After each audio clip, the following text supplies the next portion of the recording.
மதுரைக்கு வந்திருக்கீங்க, first time வந்திருக்கீங்க. இல்ல இல்ல இல்ல இல்ல எனக்கு மாயநதி படத்துல இருந்து இந்த பழக்கம் இருக்கு. மாயநதி ஃபிலிம் ஸ்டார்ட் பண்ணது மதுரையில இருந்து தான். என்னோட செகண்ட் ஃபிலிம்.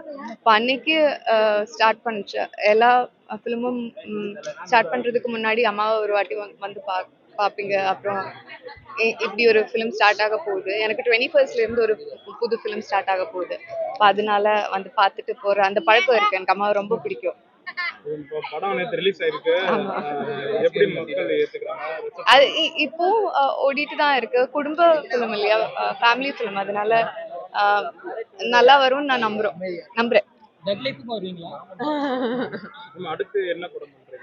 அடுத்தது நெட்ஃபிளிக்ஸோட ஒரு சீரீஸ் தான். அது 21st ஆரம்பிக்கும். இல்ல தமிழ் சினிமால ரேரா தான் பார்க்க முடியுது.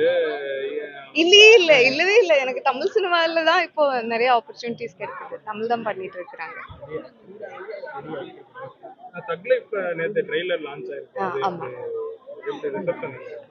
தக் லைஃப் ட்ரெய்லர் பயங்கரமா ரிசெப்ஷன் இருக்கு. எனக்கு கூட ரொம்ப பிடிச்சது. ஹாலிவுட் லெவல்ல இருக்குங்க ட்ரெய்லர். மதுரை மக்களுக்கு என்ன சொல்ல வரீங்க?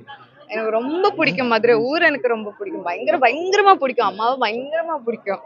இங்க வருது ரொம்ப பிடிக்கும். இங்க வந்தா திருப்பி போறதுதான் கஷ்டம். ஆமா ஆமா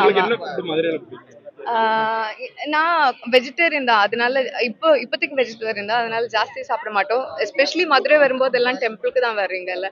அதனால இங்க இருந்து நான்வெஜ் இன்னும் சாப்பிடல. மதுரையில வெஜ் தான் சாப்பிட்டுருக்கீங்க. இப்ப நிறைய ஹீரோலாம் பாத்தீங்கன்னா லீட் ரோல் வச்சு மெயின் கேரக்டரே பண்ண ஆரம்பிச்சாங்க. ஃபுல்லா இன்டர்வியூ ஆக்கிட்டீங்க நீங்க.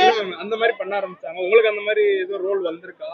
இப்ப கீர்த்தி சுரேஷ் மேம்லாம் எடுத்தீங்கன்னா அவங்க இப்ப லீட் ரோல் பண்ணி தனித்தனியா லீட் எடுத்து